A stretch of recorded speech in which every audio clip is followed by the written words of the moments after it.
Dear friends, I'm Dr. Amir Alifa, working with National Institute of Disaster Management, and good morning to all. This is today's very important day for all earthquake risk mitigation experts or those who have interest in earthquake risk mitigation, because today we had a big earthquake. Or this month, there is a slightly confusion about the date of occurrence of earthquake. Few people are saying it's yesterday, or on 26th. Few people are saying it's on 15th of July, but it doesn't make much difference. So we are observing this 300th anniversary of an earthquake which occurred during this month of July.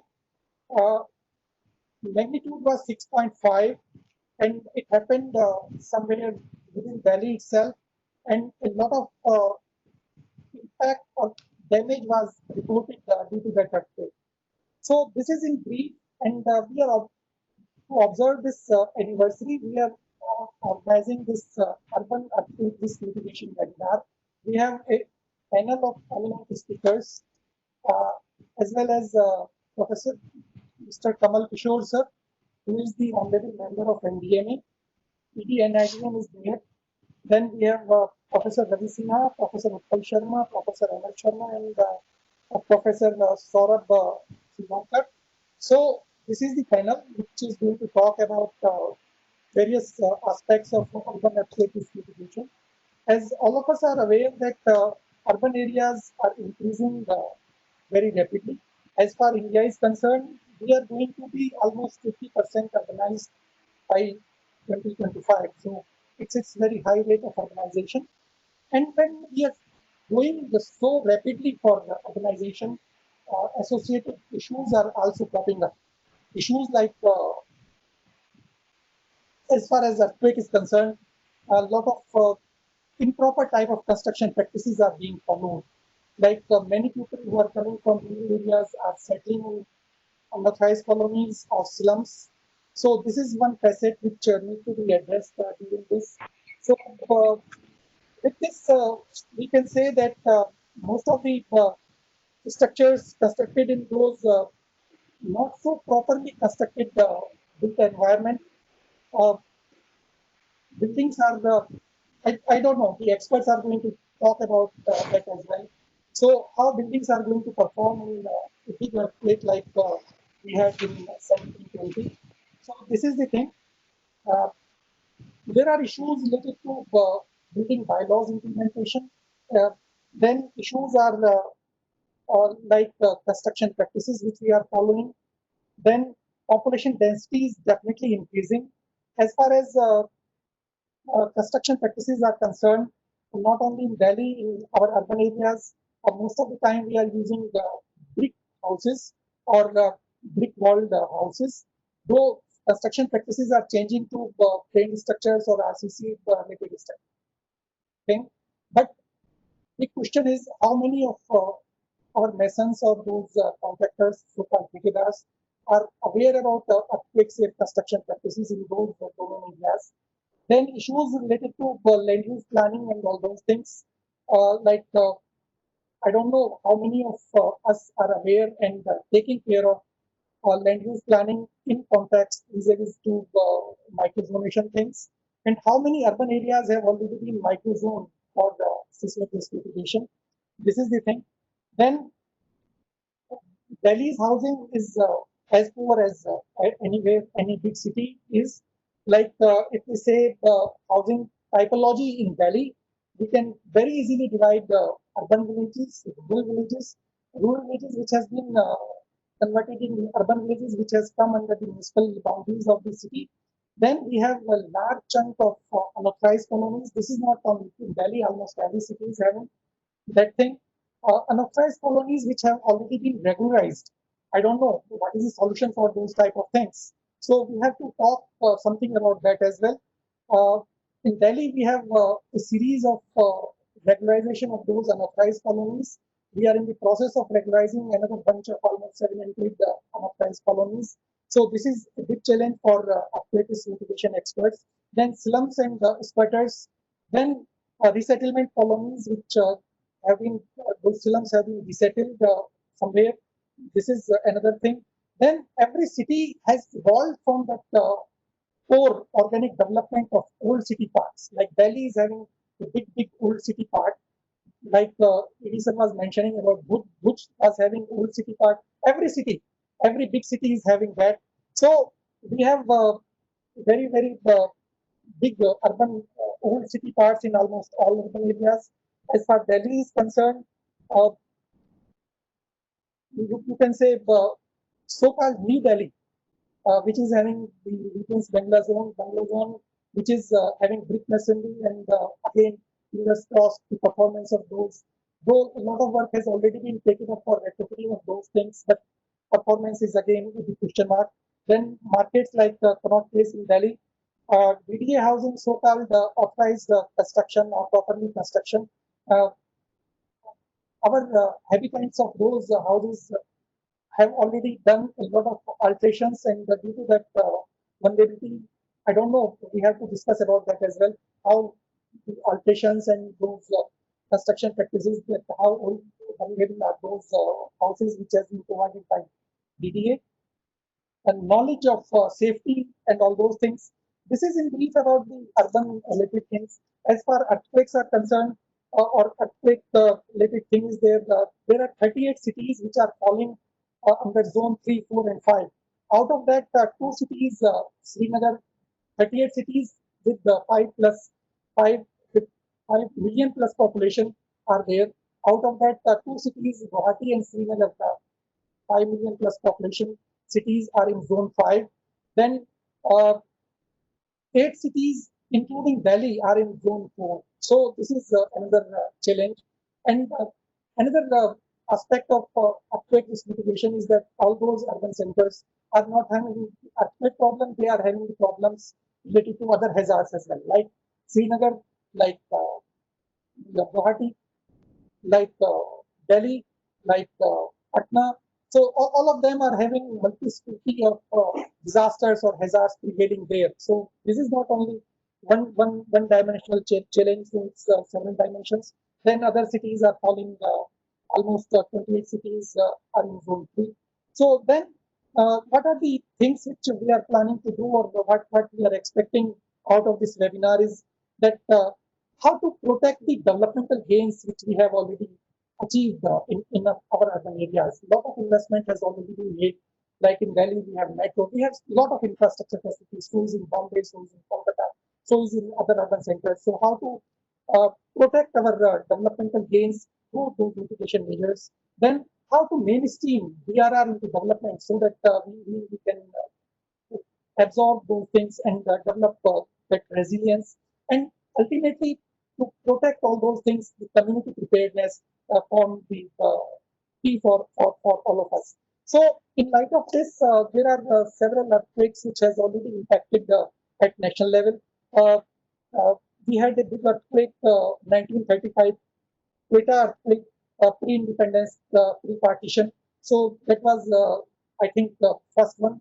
The experts may correct me, which impacted the big urban centers. And after that, in recent past, we had Bhuj earthquake 2001, which had a big bearing on urban centers, including Ahmedabad, not only in the small towns of Bhuj, Anjar, Gaziabad, and Bajau, but big cities like Ahmedabad was also impacted. Then we had this Jabalpur earthquake in 1997. So these are the few earthquakes which had. And in this background, we are going to discuss about this 1720 earthquake which happened uh, this month in July. Magnitude was 6.5, and literature, lot of information is there, and we have a special speaker, a special session on that by Mr. Saurabh Shivagaonkar, who is going to talk about the impact of that earthquake in Delhi at that time and how we can interpret this. So this is in brief about that. Now I request Mr. Saurabh to take over. And before he takes over, I let me take this opportunity to introduce Saurabh Shivagaonkar, who is assistant professor at IIT Roorkee, Department of Earthquake Engineering. He has done his PhD from IIT Bombay, I think with Professor Ravi Sinha sir. So he's definitely the BTech in civil engineering and MTech from IIT Roorkee. His specialization is seismic damage assessment, structural liability and risk assessment. performance evaluation of structures. And besides that, another area of his expertise is post-earthquake safety assessment, repair, rehabilitation, and retrofitting of structures, vibration control, and non-linear analysis of structures. So, with this brief introduction, I request Saurabh to take over and give a brief about his discussion on performance that 6.5 Delhi earthquake of July 1720, description of damage patterns. So, Saurabh, now you can take over. Okay, so topic of the presentation is the description of damage pattern which has happened during 1720 Delhi earthquake. So Delhi, being situated in the northern part of India, has frequently felt many earthquakes. Many earthquakes are reported in ancient literature. The first major earthquake that Delhi has felt in the record is in 16th century, which was the Kabul earthquake. However, the documentary evidence of first major destruction, which was recorded in the literature, was caused by earthquake of July 1720. So, in order to understand the damage that has been caused by this earthquake, the relative strength of earthquake is normally depends on the size of area over which the shaking is noticed. So, to understand that, just quickly go through the Delhi as a city at that time. So the area which was mainly affected during the event of 1720 was the old Delhi. So the old Delhi at that time comprises the area called Shahjahanabad, which was the wall city. There was a fortress wall around the entire city. The city was located on the banks of Yamuna, and the entire city was settled on the sedimentary deposits of the Yamuna river. So the city has two main features: the Red Fort, which is located near the Yamuna bank, and there was a Jama Masjid, which is located next to the Red Fort.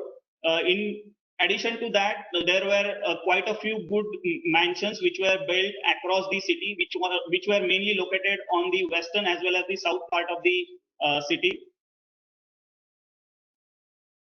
So in addition to that, the city has a complete system of all-season canal, which was led from the various part of the city towards the Yamuna river. So talking about the July 1720 earthquake, in the literature by the Kafi Khan, it was said that the event was occurred in the month of Ramzan, and during the time when the pre-prayer address was in process. So that was the main event, which was eventually happened during the daytime. And then after that, there were 9 to 10 aftershock, which were felt during the day and the following nights. So in addition to that, there were several aftershocks which were lasted for nearly 40 days, and every day nearly 4 to 5 aftershocks were felt in the region. The frequency of aftershocks was reduced afterwards, but occasional shaking was experienced for next 4 to 5 months. Now, in order to understand the relative strength of the earthquake, we need to transform the damage description which are given in the many literature as well as in the research paper into the engineering measures to quantify the size of earthquake. And the one way to quantify the size of earthquake from such description is the intensity measure. So the intensity measures generally used to understand the severity of the ground motion, and it generally based on the effects those were actually felt at the given area or at the in the area. So intensity scale is generally depend on the four factors. It basically considers the effect of earthquake or the ground shaking on the living things. So it basically depends on the reaction to the reaction of people as well as of the animal. Then it also depends on the effect on the ordinary objects, or nowadays what we say is the non-structural elements or the building components in a building. Then the important parameter that defines the intensity of an earthquake is the effect on the buildings. Now, it essentially depends on the damage that has happened to a building. And the fourth parameter, which is considered in defining the intensity, is the effect on the natural environment. So this leads to the formation of cracks on roads, as well as the formation of wave patterns on a soft soil.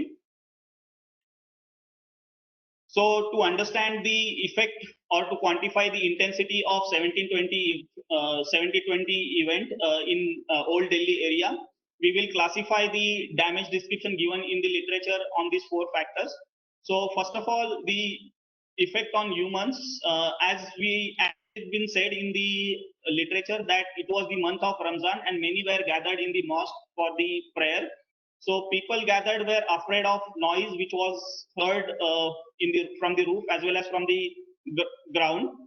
In addition to that, there was shaking of wall and cracks in on roofs were evident.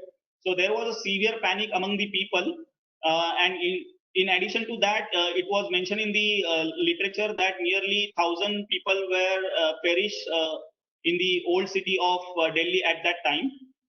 In addition to that, when we look out the effect of that earthquake on the building content as well as the object, so there was a market set up on the western side of the old city, and the market was completely destroyed, and that's mainly because the standalone objects couldn't stand the ground shaking, and they completely toppled down. So there was huge destruction in the market.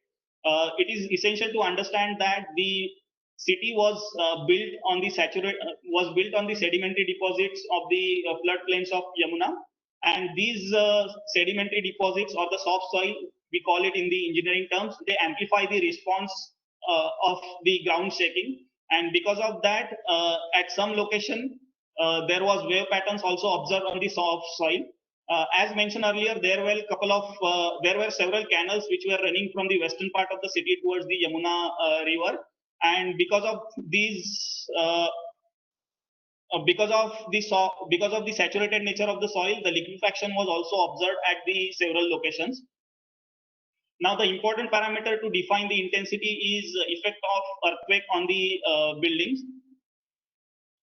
Since the most of the construction at that time was mud houses, adobe mud houses with timber roof, all those mud houses had a wall which was completely unsupported. That felt the severe shaking, and several buildings were destroyed. Additionally, all those mud houses were closely packed in the small area, so there could be the possibility of pounding in the region, and that could have enhanced the damage in the region. In addition to that, there are several monumental structures were there in the city. So it is essential to understand the effect of ground shaking, not just to the ordinary building, but also it is essential to understand their effect on the monumental structure, because the intensity is the relative parameter which considers the effect of ground shaking on the entire part of the on the entire area. So few structures such as the battlement of the Fatehpur Mosque, it got damaged, it fall down and it killed nearly 10 to 12% was mentioned in the literature. So as I said, in order to understand the intensity of earthquake, it is essential to understand not only the houses which were get damaged, but also the portion which was not damaged. So there was no damage to the main structure of the Fatehpur Mosque. In addition to that, there was no damage or no destruction reported in the Red Fort area as well as the Jama Masjid. The main reason for non-damage of these two structures could be both these structures are on the small hilly area, and the Red Fort it didn't suffer any damage, mainly because of superior quality of design and the construction.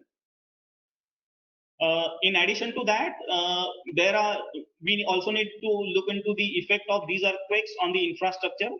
So the Market Road, which was located on the west side of city, which goes from west side of the city to the south end of the city, was completely destroyed, and also the buildings in the market were completely destructed.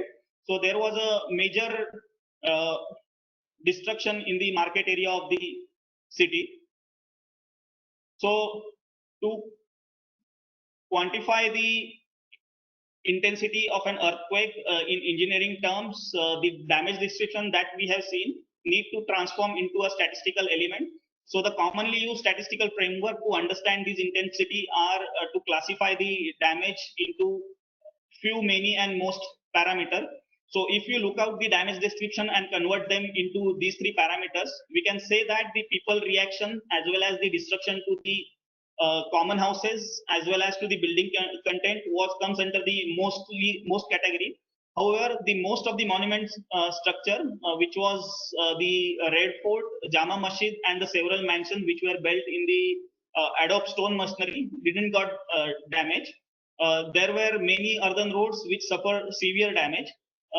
In addition to that, at few locations, we seen that the parapets of well-constructed structure experienced severe damage, and few moderately well-constructed house like a mansion experienced a minor damage. In addition to that, the geotechnical parameter, which is the liquefaction, was observed at some location.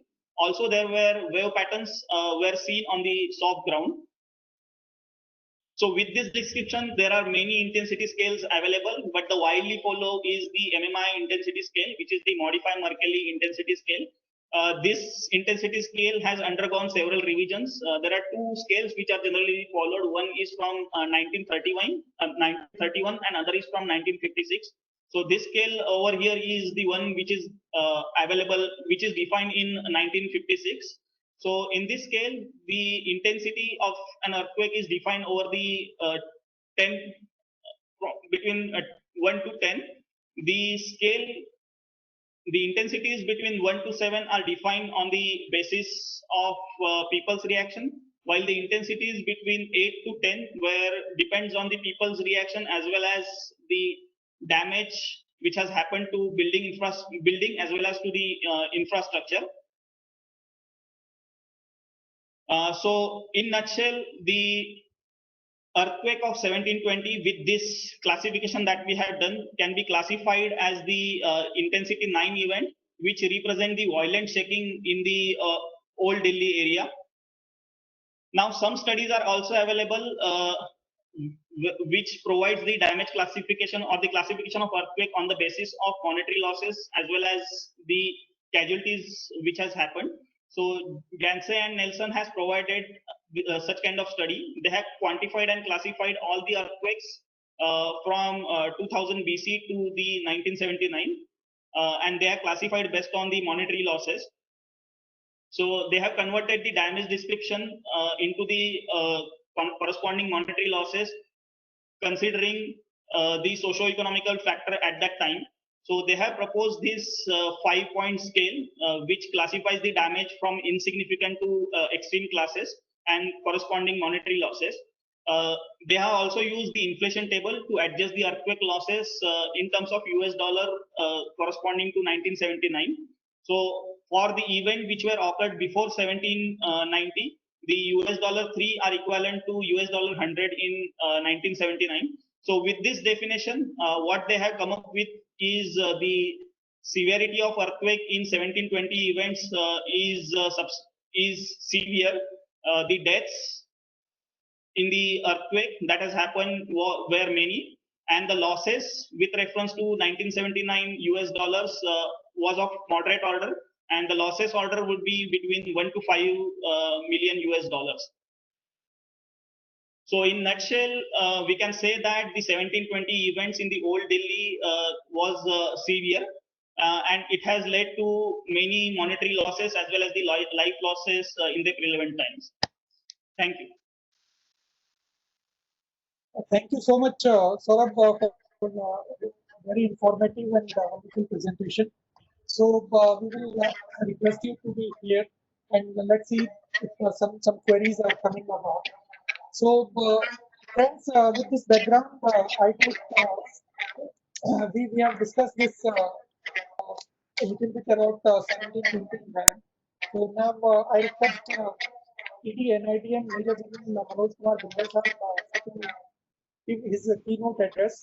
And before I request Bindal sir to take over, let me take this opportunity also to introduce him. Uh, Major General Manoj Kumar Bittal Saab is the Executive Director of the Institute, National Institute of Disaster Management. He is highly distinguished and eminent professional with army background. He is having an experience of almost 35 years. Bittal Saab was commissioned into the Corps of Army Air Defense in December 1985. He is an alumnus of the National Defense Academy. He has graduated. He is the graduate of the Defense Services Staff College and has attended the prestigious Higher Command course at the Army War College. Bindal Saab holds a master's degree in Defense and Strategic Studies, as well as Master of Philosophy in Defense and Management Studies. Bindal Saab is having a wide experience dealing with the disasters and with a special reference to earthquakes, as he was mentioning in the beginning when we were not formally organizing this. He handled that Bhuj earthquake. He was posted at Bhuj at that time. So he's having some first-hand experience of how to manage big earthquakes. And he's not only served in Bhuj area at the time of earthquake, he served in Arunachal Pradesh and had experienced many earthquakes and has contributed a lot in that area as well. So in brief, in addition to all these experiences, Bindal Saab has served the United Nations as well. He was the director of Center for United Nations Peacekeeping in New Delhi. In addition to that, he served the United Nations mission in Mozambique. And Bindal Saab is, as mentioned earlier, is highly distinguished, eminent expert in disaster management and with a wide experience. So with this brief introduction, I request ED and NIDM Major General Bindal Saab to take over and his keynote address. Thank you, Dr. Amir Ali Khan. And I must congratulate Professor Saurabh for digging out this history of 1720, because we felt that since we are commemorating 300th anniversary of that earthquake, we should have a knowledge of what happened that time, because we always talk about traditional wisdom in all our present doings. So it's important. So thank you, Professor Saurabh, for giving a very detailed description from the limited literature of 300 years ago, but it was enlightening. I welcome all the participants, and especially Shri Kamal Kishore ji, who's member NDMA, who's been always guiding NIDM in all its endeavors and supporting us with his presence, which gives a great value to our programs and also is a very big motivation factor. I'll talk about the subject in very brief because I've got such eminent speakers lined up. I will urban earthquake has the capacity to cause maximum devastation, both in terms of men, material, and infrastructure, because of the density of the population in an urban center, because of the density of the infrastructure in the urban center, and everything is so closely related. So any effect on any one part immediately affects the other geographical area also. So it is a need. There is a need to worry about it. There's a need to worry about it. And last few months, we have seen, especially in Delhi, large number of minor tremors of the earthquakes.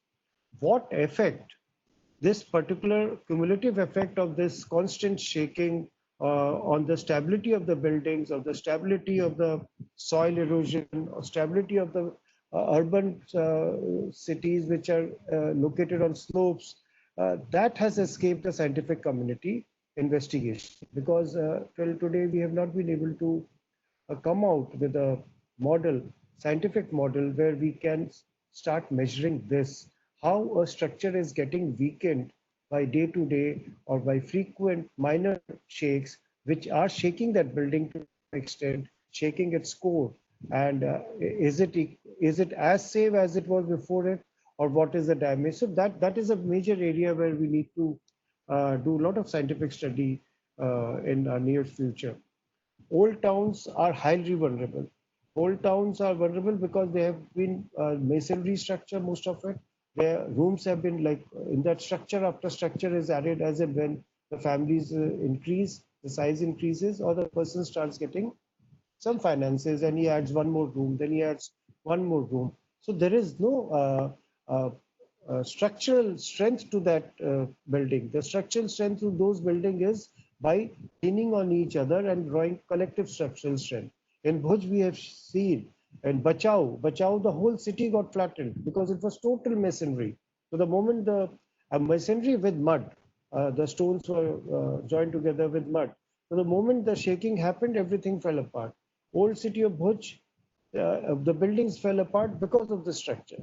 New city also, large number of RCC structures fell apart because they must not have been built in the proper condition. But there is a need to carry out this rapid assessment. That's why I was asking this question to Dr. M.L. Sharma, Professor M.L. Sharma that time. Are you, no, I think I asked it to Dr. Uppal, I'm forgetting. Are you authorized to give the risk assessment of like the validity of a structure? So what came out that only municipality or the government organization who have a structural engineer or may not have a structural engineer, it could be a civil engineering doing the job of the structural engineer, because we are aware that structural engineers are very less in number in the whole world, not only in India. He is the one who certifies without any scientific background, scientific backup, I'll say, not background, scientific backup with the help of modern tools and technologies. So that there is a need to carry out rapid assessment in all urban cities to identify vulnerable structures existing today and carry out their retrofitting or carry out other mitigation measures to save life. And of course, the new structures has to be ensured that it is earthquake proof. One in major cause or major area of research is earthquake forecasting. Till today, we do not have a forecasting mechanism. We have not been able to find out world over as to how to forecast an earthquake. 17 seconds was the time given in Mexico in the last earthquake. That was supposed to be, it was one of the best timings in the world. Otherwise, here we are talking about 3 to 5 seconds, 6 seconds. Now, in that many seconds, a person, for him to orient himself to earthquake mode, earthquake saving mode, it requires military type of training, where the same thing is taught to him day and night, that he doesn't have to think about it. The moment things happen, it is automatic in his system. It is not possible with the community. So hence the massive effort requires to go into earthquake forecasting capability. We have seen in Bhuj as well as in Arunachal, where I faced about 6 earthquakes over my tenure in high altitude, that the earthquakes follow up. It is they are like the arteries, the veins and capillaries of our body.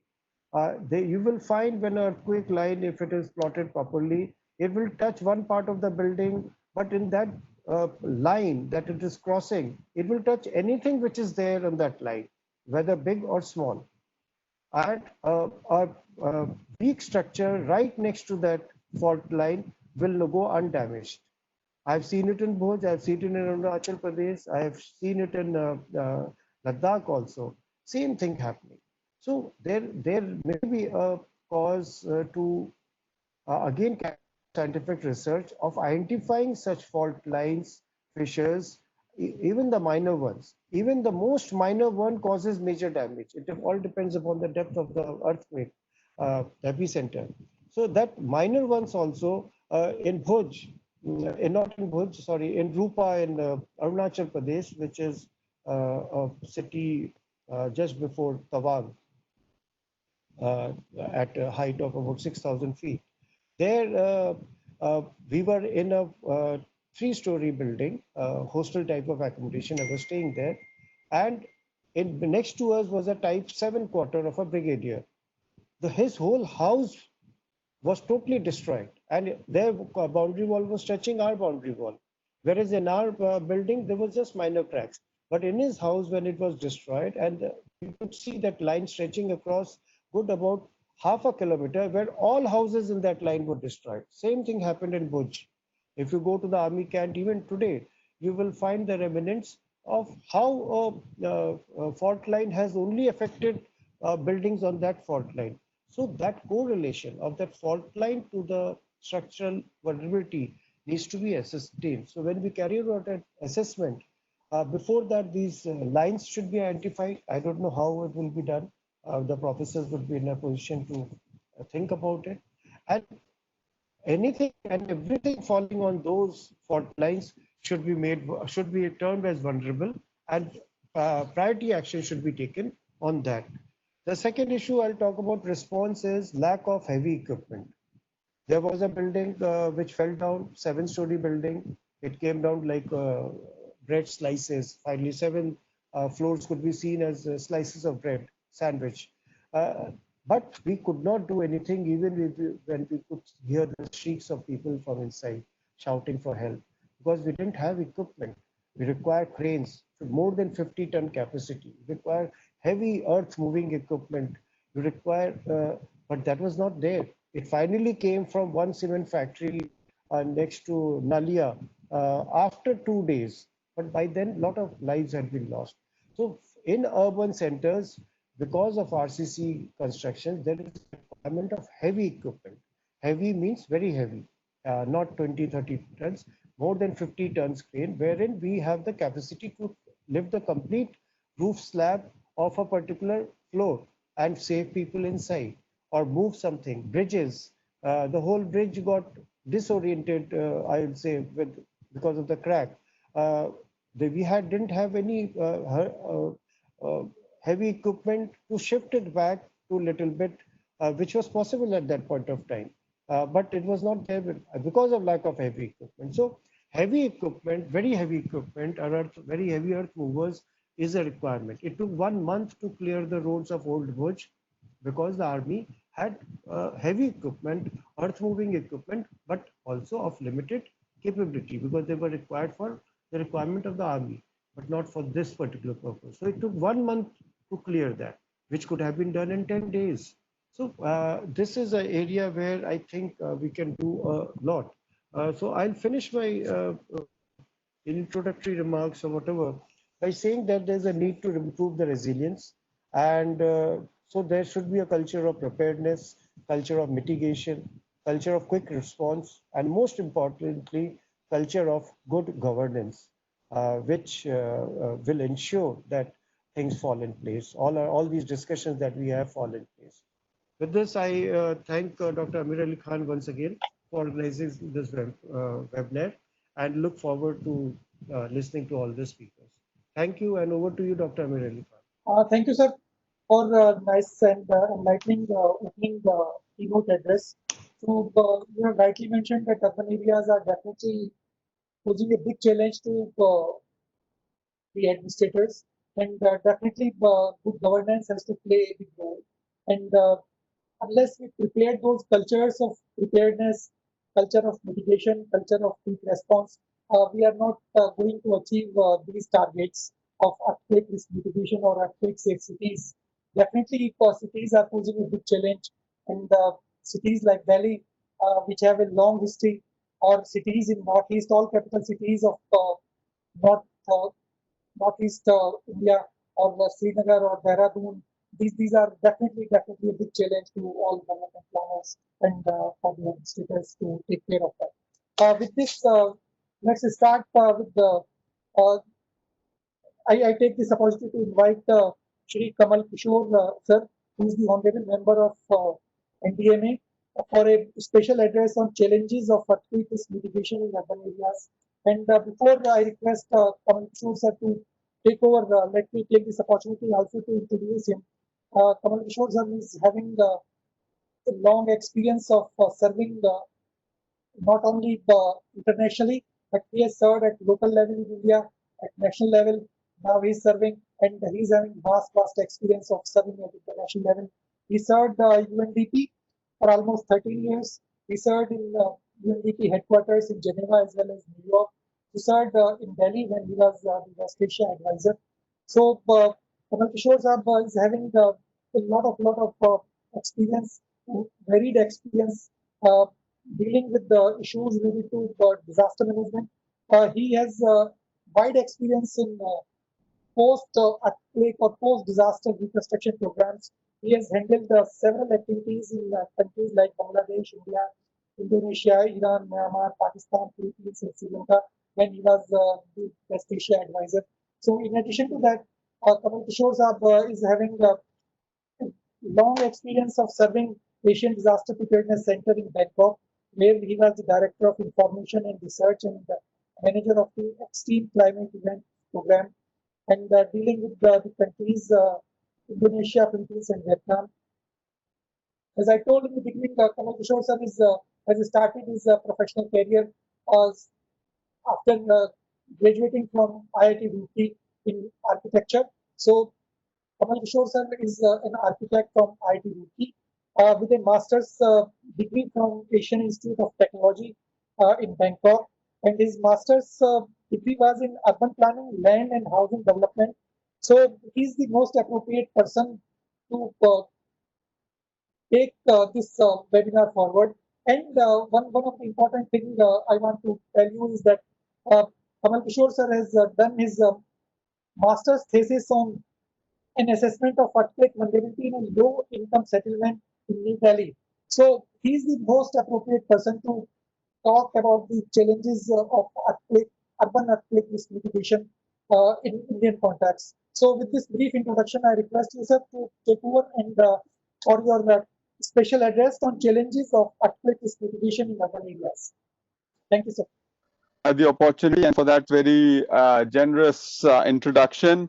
I am delighted to be here with all of you, and I really commend the initiative taken by NIDM to mark the 300th anniversary of 1720 earthquake. It is an important date, and we should use this opportunity to reflect on earthquake risk reduction issues and do whatever we can to protect ourselves as well as our future generations from earthquakes. So on the earthquake risk reduction work, the dialogue in the country is quite advanced. I started working in this area after the 1991 Uttarkashi earthquake. And even before that, at least 30, 40 years before then, we've had several firsts to our credit. One of the first earthquake in Asia. We started working on non-engineered construction, earthquake resistant long time ago. Our codes have tried to keep pace with the latest advancement in the earthquake engineering as well as understanding of what's happening under the earth. So this is a very advanced field in some ways in the country. I would emphasize in the community of practitioners who work on earthquake risk reduction issues are quite cohesive, quite and the national discourse on disaster management as a whole. You don't see similar kind of cohesion on people working on mitigating the risk of disasters emanating from other hazards. So in such a context, Dr. Amir Khan, I don't know how special I can make my special remarks. A lot of special things already have been said. And particularly the remarks that General Bindal made, as well as the presentation on what we know about the 1720 earthquake. So I will not repeat the issues which are well known and well analyzed in terms of the whole need for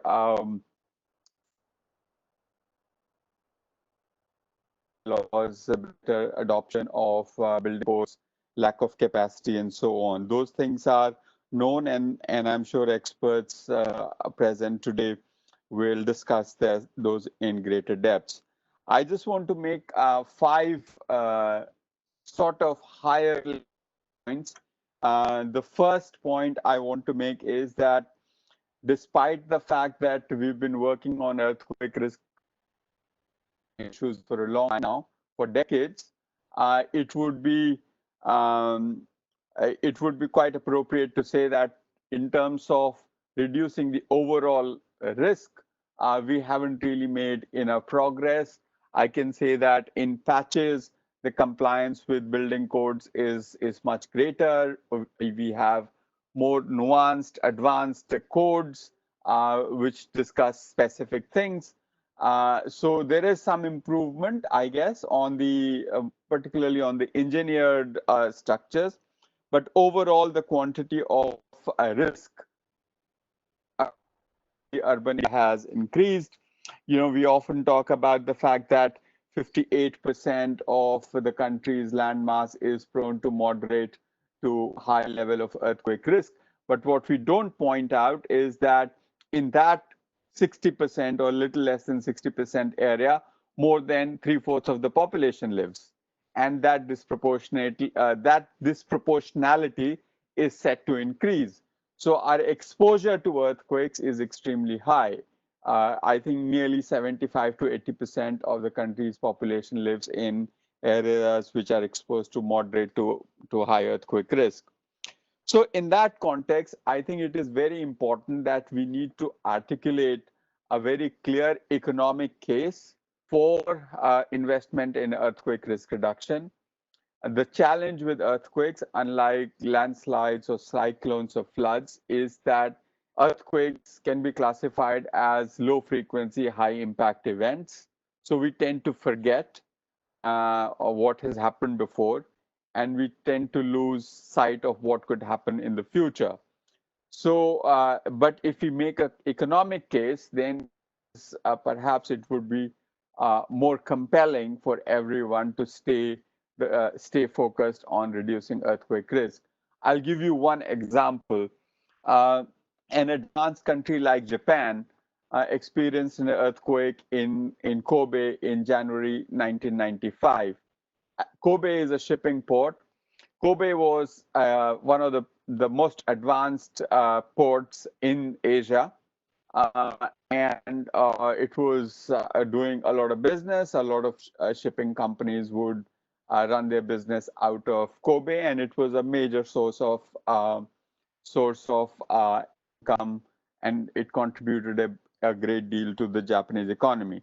After the 1995 earthquake, despite the fact that the Japanese authorities did innovative things to quickly restore the operations of the Kobe port, but Kobe never regained its top slot in the shipping industry. A nearby South Korean port of Busan took over, and Kobe still lags behind. So the economic lead that Kobe had was lost almost forever. So the point I'm trying to make is that if we aspire to be $1 billion economy, protecting our capital assets, our economic activity, our people is has to be an integral part of it. And earthquakes cause huge shocks to capital assets and economic activity. So it's really important that we make an economic case. The second point I want to make is that we really need to uh, seismic mission 2, 3, 4, 5 to actually looking at our urban areas and begin to generate scenarios. And when I talk about generating scenarios, these scenarios have to be not just about what is the kind of intensity we can experience in a particular city. These scenarios also don't have to be only about the number of lives that will be at risk. It is also not about the aggregate economic impact, aggregate sort of financial impact, or in terms of loss of capital assets. It has to go beyond to look at how the systems across this will be affected. How, if you have, phone towers going down, the ATMs will not work.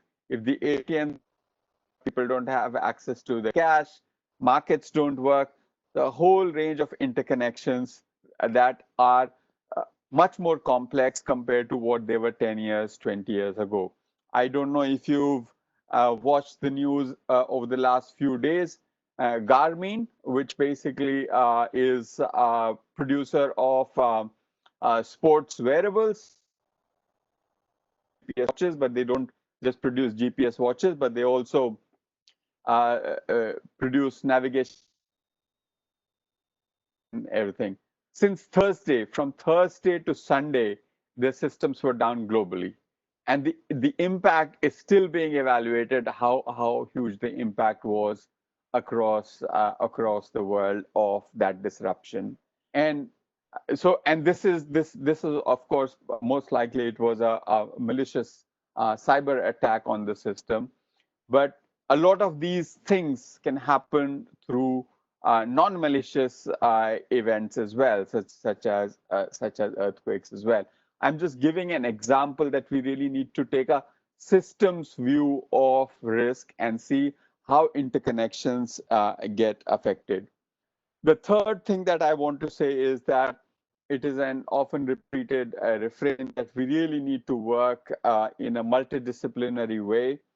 uh, I mean, on addressing the issues of earthquake risk in our urban areas. Uh, the disciplines that need to be involved in looking at earthquake risk are many. I will not list all of them, but I just want to highlight that even within the earthquake sort of community, sometimes I feel that there isn't enough dialogue between seismologists and geotechnical engineers and earthquake structural engineers, earthquake engineers, architects. I think even in the technical community, what to talk about a broader realm, technical in the sense, engineering and science sense, what to talk of a broader set of actors, including sociologists, etc. So, for example, we have the microzonation of Delhi, which was produced in 2016. So we have taken a shipping dockyard approach, which is that you produce the microzonation, put it on a table, and expect that somebody will come and take it and use it. And I would like to see examples of how that microzonation has been turned into something which is understandable, actionable. People who are actually designing buildings, designing uh, little townships within Delhi are actually using that microzonation to inform their planning and design. Disciplinarity is something which needs to be emphasized. The fourth point is that I would really like to see that there is there needs to be much greater and much more informed social demand for earthquake resilience. We can say as much as we want about the fact that the buildings don't comply with the building codes. They are not designed properly for earthquake. People begin to demand earthquake resilience as their right. But at the same time, I have to say that disaster risk management is an area where everybody has to play a role. It's not just the government, but it's also for people to play a role. So everybody is a duty bearer as well as a rights holder in this context. So creating demand for that so that people demand disaster resilience, play their own role in disaster resilience with respect to earthquakes is my fourth point. My fifth point is that we really have to see how we can integrate earthquake risk management issues in the master plans. Our master plans do recognize hazards, but they do it in a very superficial manner. It would be good to explore to what extent the whole planning process is informed by the best knowledge we have on risks, geography, uh, how is the microzonation of Delhi going to inform the master planning of Delhi? So that is very important, and that will then inform how we locate facilities of varying level of importance in different parts of Delhi. So really integrating the whole notion of earthquake risk in the urban planning process is absolutely critical as we move forward. So with these 5 points, I would again like to thank you, Dr. Amir Ali Khan and General Bindal and colleagues present at this webinar for giving me this opportunity to share my thoughts. And I look forward to engaging with you this afternoon as well as in the weeks and months ahead. Thank you very much. Thank you so much, sir, for nicely describing those 5 points to reduce the risk in urban areas from earthquakes. You rightly mentioned, definitely we are have to go a long way in integrating the master planning with the earthquake risk mitigation. Liquefaction, Sharma Saab, ML Sharma Saab is going to talk about that as well. So, how to use microzonation into our master planning for earthquake risk mitigation. Several points, your 5 points are definitely are the highlights which we are going to deliberate, and definitely we are talking about many of those aspects in our strategy for earthquake risk mitigation. So now let's move ahead and request Professor Ravi Sinha Saab to uh, talk about earthquake risk of urban areas in India and mitigation strategies. And before I request Sinha Saab to uh, take over, let me have a brief introduction of Professor Ravi Sinha as well. Professor Ravi Sinha is currently Professor of Civil Engineering at IIT Bombay. He's have he has completed his masters and doctoral studies from USA. He's basically an expert, hardcore expert of earthquake risk mitigation or earthquake engineering, and his area of interest include earthquake resistant design and vulnerability evaluation of structures and facilities, development and design of energy absorbing and base isolation services, service life assessment and rehabilitation of structures, vibration control of structures and equipment, active disaster mitigation and management, experimental techniques in structural dynamics. In addition to that, Professor Sinha has contributed a lot at various levels, at national level, at state level in Mumbai, and at the local level. So Sinha Saab is instrumental in developing so many things at the national level. He was instrumental in post-disaster reconstruction programs in Latur and Bhuj, which I can say with confidence, in addition to others. Sinha Saab has also been instrumental in developing that disaster management master plan for Mumbai. And we saw those results of that master availability of that master plan in recent cyclone, which hit Mumbai with limited damage and limited impact. So Sinha Saab is quite actively engaged not only in earthquake risk mitigation but the entire gamut of disaster risk mitigation at various levels, including national level, state level, and local level. And he is one of the prominent persons associated and guiding us at NIDM in a big way. So, with these brief words, I request Professor Ravi Sinha to take over and speak about the risk of urban areas in India and mitigation strategies. Professor Ravi Sinha, sir. So thank you, Dr. Amir. First of all, I would like to congratulate NIDM for organizing this webinar and also other several really important webinars. This is a time when we are facing one major disaster, and as we are facing it, it is worthwhile also focusing on other major disasters which may come in future, so that we have the right kind of motivation, so that we are better prepared for it. Urban disasters are extremely critical to the basic survival as a prosperous country for us. So it's very important to discuss that and see where we are and what we can do further. And in this regard, I would like to just share the experience of Mumbai, which would highlight some of the things which Sri Kamal Kishore already pointed out regarding the 5 major mantras he said. And I'll show you how some of them have been implemented in one case so that they can also be an example for the other cities to follow. So I would be focusing on risk mitigation for urban areas. Now, in order to do that, we have to first understand uh, like what is the situation with our cities in India? Can we, to what extent are we able to take the example from other global cities? So if we just look at the last two census data which are available for the major cities in India, and if we just look at the last column, then we are looking at population densities consistently well over 10,000 persons per square kilometer. And this is actually quite different from the cities, global cities, which are supposed to do a lot for disaster management. So New York City, for example, the New York metropolitan area, is one of the most advanced in terms of disaster risk management, has a population density of only 1,800 per square kilometer.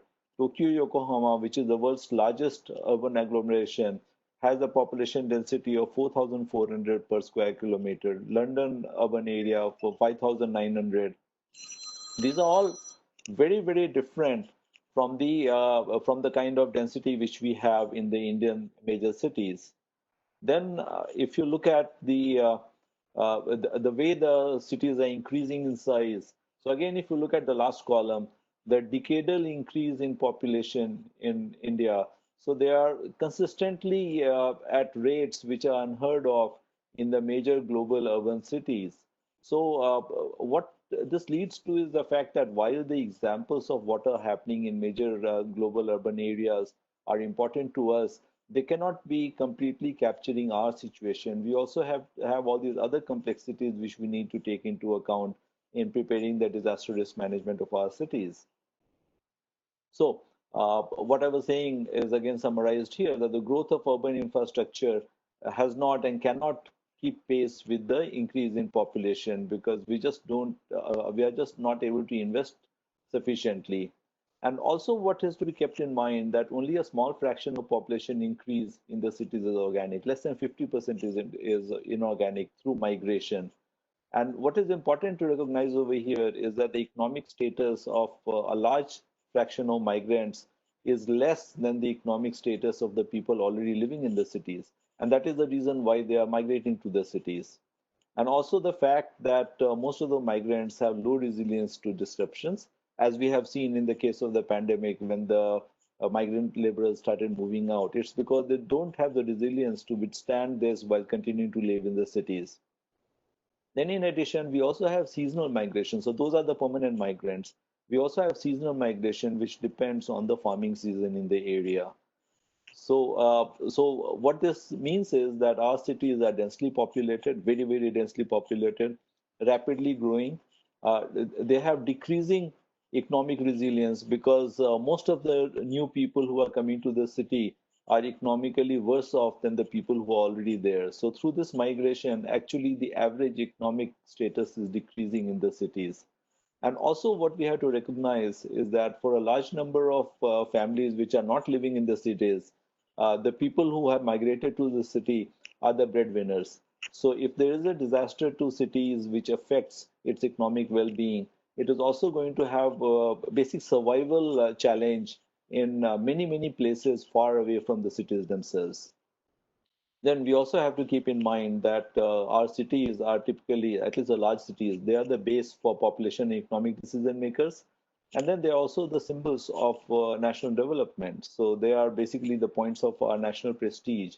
And major dislocation over there would have an effect on the international standing of the country, at least from the point of view of how the people in the other countries are going to view our country. So the impact of disasters to our cities would be varied, and it can be quite severe. And the effect is not going to be limited only to the city, but is likely to be likely to be spread far away. So disaster risk management basically has to consider all these factors in order to be really meaningful. So, what are the essentials of urban disaster risk management based on these are what I have given over here, that they should be based on the city's present ground realities and should also take into account the future trajectory of the city, and which includes not just the physical growth, but also the aspirational growth. Then it should quite obviously be based on science and knowledge. It should not be perception. We have seen the mistakes which happen again. And it to comply with the relevant laws and the rules. So there has to be good understanding of the relevant laws and rules in order to do a good disaster risk management plan. It should conform to international standards. Best practices should be incorporated in it. It should consider the governance and institutional capacities. So we should not impose a responsibility on an entity which is clearly not capable of delivering. We need to understand what is their capacity, what kind of strengthening they need, and so on. And it brings me to the last point, that it should be implementable and it should be sustainable. So it's not a one-time thing. There has to be annual budget allocated to it. And what all this is coming to is the fact that in order to really make a difference on the ground, what we need is not a disaster risk plan. What we need is a disaster risk master plan, something which is going to stand for decades, where phases are taken up in different sequences as per the requirement and as per the ability. And how this can be done, and also the points which were raised by Sri Kamal Kishore, how they can be implemented on the ground, I will just show you through an illustration. And that is through the Mumbai Disaster Risk Management Master Plan. So the Disaster Risk Management Master Plan for Mumbai was developed about a decade ago, between 2009 to 2011, and it was taken as a partnership between the municipal corporation, EMI, and IIT Bombay. And the implementation of the DRMMP, because the master plan, it's a multi-decade plan, implementation has been going on for the last 10 years, and it will continue to be implemented for several years in the future. And one of the important outcomes which you can see right now is that during the pandemic, Mumbai is the only Indian city where the management has been recognized as the responsibility of the municipal corporation. If you look at any other Indian city, the responsibility is that of the state government, where the municipal corporation plays a helping hand, not the other way around. So here, in the case of Mumbai, it was possible for the state government to have the confidence that they can focus on other parts of the state and only provide helping hand where required and let Mumbai Municipal Corporation do the heavy hitting. Now, just imagine if this kind of a thing was prevalent in all the other cities also, how much more the government resources would have been available to focus away from the cities in the areas which, for example, now are the growing hotspots. So these are the advantages we get when we take a master plan approach. And how exactly this master plan was done is what I'm going to just show you. So first of all, for any kind of master planning, who are the participants? So in the case of Mumbai, we finally recognize that it's not just the Mumbai Municipal Corporation. There are actually 119 important stakeholders which will have a role in the disaster risk management master planning. A lot of them are from the government, but also include several private players. And we requested all of them to appoint nodal officers for the master planning process. Then we also had an advisory committee headed by the municipal commissioner, which had the participation from all the other stakeholders like the commissioner of police and so many others. And then we created focus groups. So we divided the work into 5 focus groups, and each focus group was headed by a very senior officer and had participation from the relevant stakeholder organization, both in terms of the government organization as well as where required in terms of scientific organizations. And broadly, the focus groups looked at the legal and institutional arrangement, looked at the hazard vulnerability and risk, looked at shelter and risk resiliency, looked at urban development and construction standards and practices, basically the master plan and the bylaw issues, looked into emergency management, basic response, social mobilization, particularly post-disaster mobilization requirement, and also education in terms of capacity building. So the work we carried out were in 4 phases. Phase 1 was to create the organization and the processes through which the master plan gets developed. And these phases are actually very standard for any kind of master plan, whether you do a city master plan, whether you do a disaster master plan, or whether you do a 5-year master plan for the country and so on. So this is quite a common process which we just mapped in the case of disaster risk management master plan. So phase 1 was organization and process. Phase 2 was the diagnosis and analysis. Phase 3 was the DRMP framework. and phase 4 was the implementation of the framework. Phase 2 and phase 3 obviously took the maximum time and also had significant overlap. Phase 1 was very short, and what was important is that all through it was a participatory process. Almost nothing in the master planning process was top down, and that was the important thing. And secondly, all along there was significant training and capacity building or competency building for not just the people from the government organizations, but also for all the other stakeholder organizations. And we prepared the disaster risk management in 9 sections. So there are 9 components of it. First were the legal and institutional arrangement. I'll just run through them very quickly because the idea is not to tell you how it was done over here, but just to let you know that these were done. And if you are involved in the disaster risk management master plan process for your area, then you have to know that these would have a role to play. So hazard, vulnerability, and risk analysis. And this also includes the earthquake risk assessments I'm going to talk about in a moment. Then emergency management, looking into very intensively on the response requirement and how it can be achieved. Shelter and disaster risk resiliency requirement. And it's not just the housing, it also includes water, storm drain, and wastewater. Urban development, ensuring that future plans are better than the past. Construction codes and standards, compliance is a big issue, so we looked into how to strengthen them. Training and capacity building, cutting across all these other components. Then also advocacy and strategic communication, also cutting across all these other components. And lastly, GIS and information technology. We decided that if this kind of a master plan has to live, it cannot be a paper-based thing. It has to be a GIS-based system. It has to live. It has to be integrated into the IT system of all the other organizations and be in harmony with them. So the deliverables were a number of aspects of master plan and framework of DRMP. Then the strategic implementation plan. Then we developed several indicators of risk and resiliency so that it is possible to monitor the progress being made over time. And for each of the sectors which we had selected, we had analysis report of the sector. So these were the deliverables. A number of deliverables were given to the city. So for example, this is the DRMP framework, which was done for the city. And but this is a risk assessment. For example, the earthquake risk assessment. What you are able to see in the black lines at the center of the figure is the map of the city, and those black lines are showing the different wards of the city. And then all the thin lines which you are seeing are various seismic sources near the city. The squares which you see are past earthquakes which are in the catalog. And the red dot which you're seeing is one of the earthquake events which we considered for the risk assessment. And for that earthquake event, which was magnitude 6.5 earthquake occurring, where the red star is shown. So here, this shows what is the shaking intensity in different parts of the city, taking into account all the information which was available. And as you can see, that there is an index given over there. And basically, broadly, the closer you are to where the earthquake source is, the stronger is the shaking. But it doesn't matter if the shaking is stronger in terms of disaster risk management, because what you want to see is where is the damage, number one. And number two, in the damage, what kind of consequence is occurring?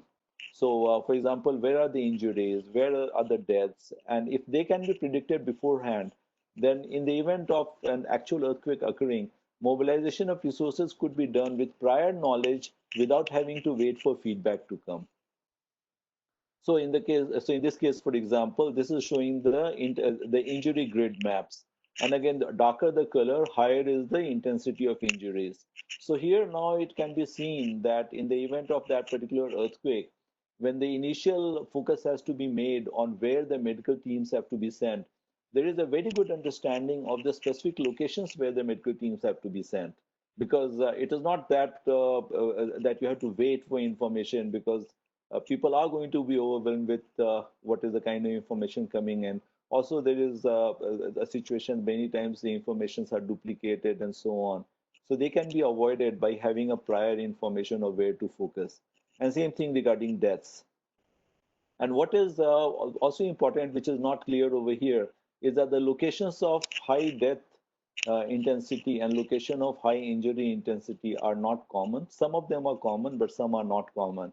So all this kind of information can be made available through proper scientific knowledge or use of proper scientific knowledge right now. And they are extremely invaluable tools when it comes to disaster risk management master planning. So we also have the numbers, the aggregate numbers of deaths and losses and so on. They are not really that useful for risk management planning. What is important is the actual place where it has to happen, and exactly where and how we reach those places.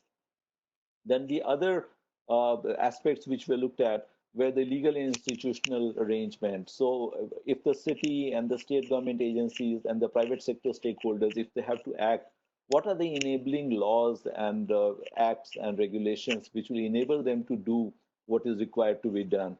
And the idea is, of course, what I had mentioned at the very beginning, that it has to be embedded in the acts and the rules. So you cannot expect people to do something where there is a particular act or a law which is saying that it's illegal to do. So it has to be embedded properly. Then in terms of the response plan, which we did a lot of work on, so we developed the entire city's emergency operation plan. So it's very comprehensive. For example, this is the functional plan which you're seeing overall. In the event of some occurrence of a disaster of any kind, so let us say a bomb blast or a building collapse or a fire or so, then what is the incident response system that is also there, which is based on the Government of India guidelines on this. Then for each kind of event, we identified what is known as the emergency support function or ESF. So 14 ESFs, and they are cross-cutting, and depending on which disaster has occurred, one or more of them get activated. And each of these ESF has several dozen agencies which participate in them, which has one agency as a nodal agency and others as the support agencies. And these are not just agencies of the municipal corporation. Some of them, the nodal agency is the state government agency. In one of them, the nodal agency is the central government agency. And then this is, so that what I had shown you earlier was the functional plan for the Emergency Operations Center. Now this is the physical plan of the Emergency Operations Center. This is actually implemented now. So it's a proper physical plan. So who sits where, why, what kind of communication goes on, in case, what is the IT communication, what is the verbal or hand communication and so on. They all worked out depending on the situation, and people are trained regularly on this. Then the other kinds of studies or other kinds of indicators of risk because of earthquakes. For example, here on the right-hand side, it's the water supply. So the resiliency of the water supply because of the same scenario earthquake is shown over here. On the left-hand side, it's a requirement of the tertiary distribution system. So what kind of disruption would be there, and because of that, what kind of temporary water supply system would have to be put in place. So Mumbai is a city with more than 50% of the population living in slums. But just because somebody is living in slum doesn't mean that those people have very low capacity. Sometimes the slum people can also have significant resiliency. So this is actually mapping the slum resiliency.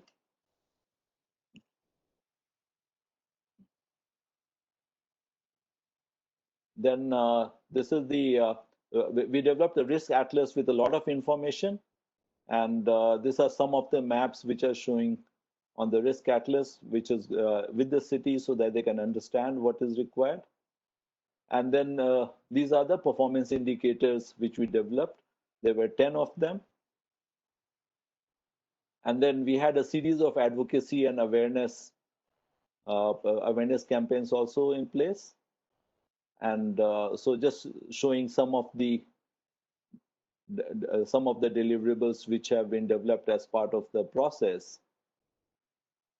And the idea is to highlight again and again that you do a little bit and it seems that it is making an effect, but it may not be. You actually need to have a comprehensive view. And we also understood some challenges which came out of that. So one of the interesting challenge was that the municipal corporation functioning is highly centralized. And in fact, if we map the current function with the acts and the laws, then there's a dichotomy because the acts expect a lot more decentralization than what is actually available. Secondly, the strategic planning process is not widely practiced. So long-term plans on disaster risk management then has its own challenges unless it is done with a very strong top-level support. And then the external stakeholders, they were not that forthcoming. They were waiting for the municipal corporation to take the lead. And also we saw that this is again something which you see in most government organizations, is that the decision making is quite top down, even though there are requirements of having a good mix of top down and bottom up initiatives.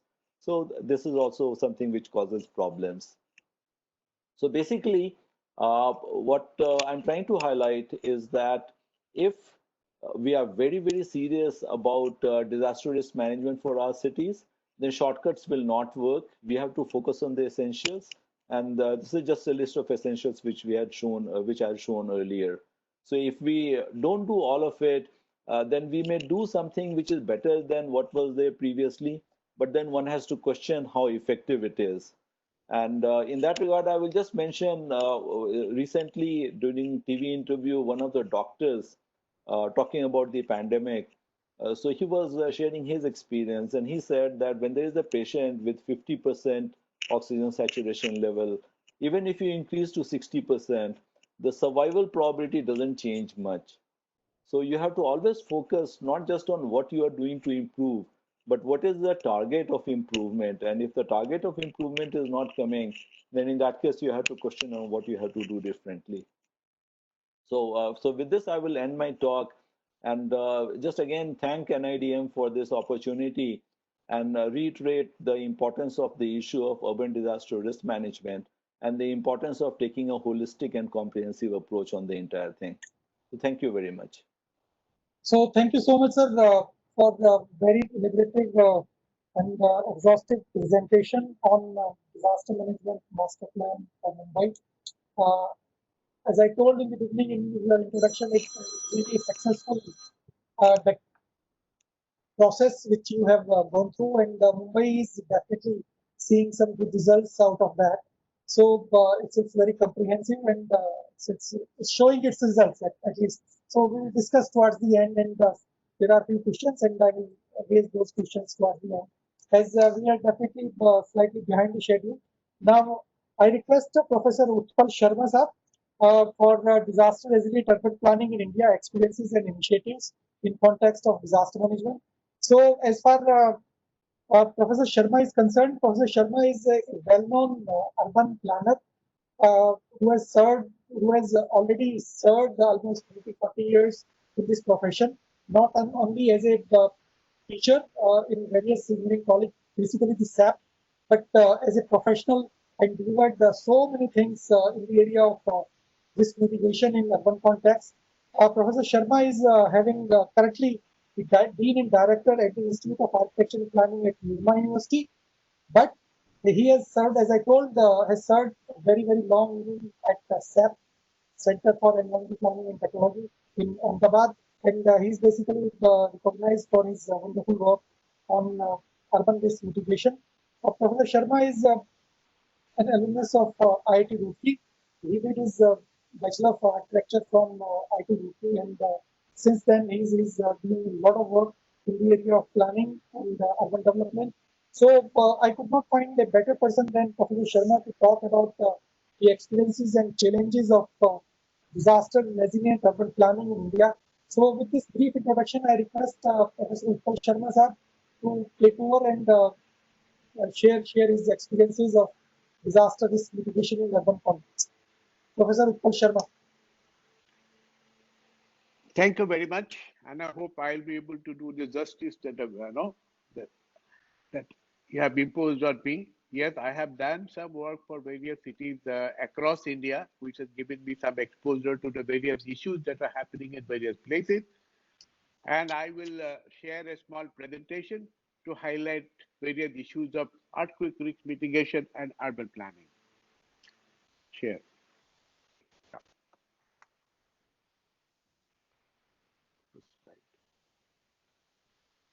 Yeah, so I'm making a presentation on earthquake risk mitigation. And the first slide that you see is a slide of the one famous Manchi Tower in Ahmedabad, which got totally damaged. People had built some swimming pool on the terraces.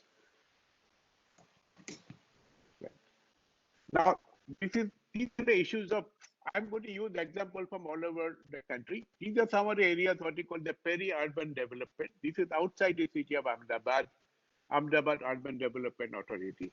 You may have beautiful housing societies, but the development has happened without any plan. And by the time the authority has decided to make a plan, almost all the areas are fully developed. So we have maybe properly engineered building which without any proper road connectivity and urban infrastructure. In this situation, it became very, very difficult to really talk about urban planning and disaster risk mitigation. These are areas which are prone for disaster risk mitigation. Now, other issues of Indian cities are there are a lot of urban villages within the city, and we take away all the land of the urban villages, and the village is marked as a kind of a Lal Dora area, and we almost leave it for it to die.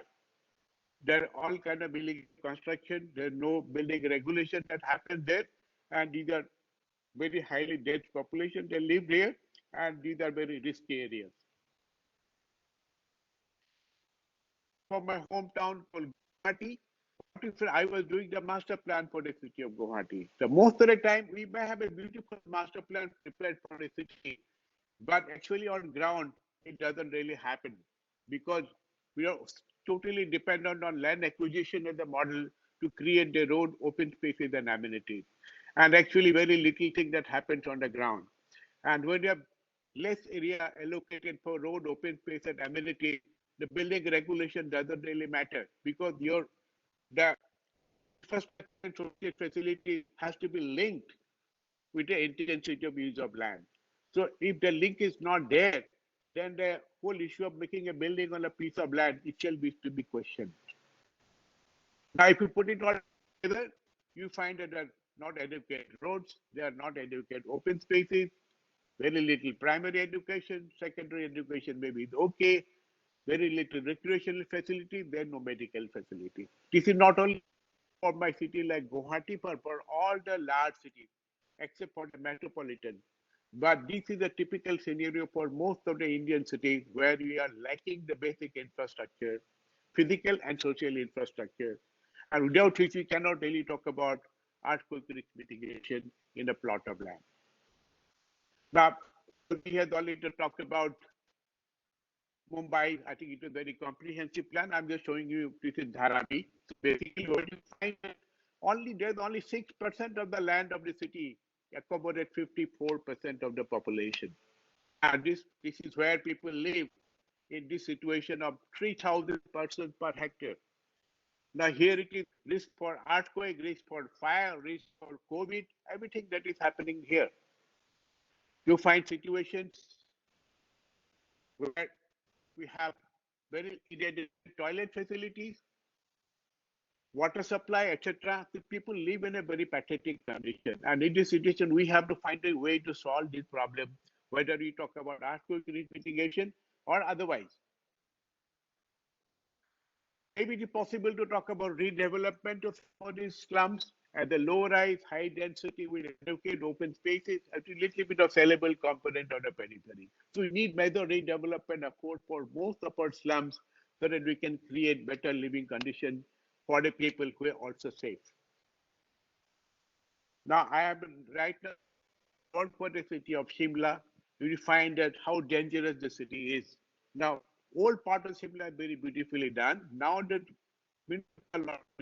or a town planning department, they have not developed any new areas. They give permission to people to build on slopey and difficult land. Maybe the building is properly designed, structural design is also fine, but you find the building is hanging on the hill slope, and these are very dangerous situations.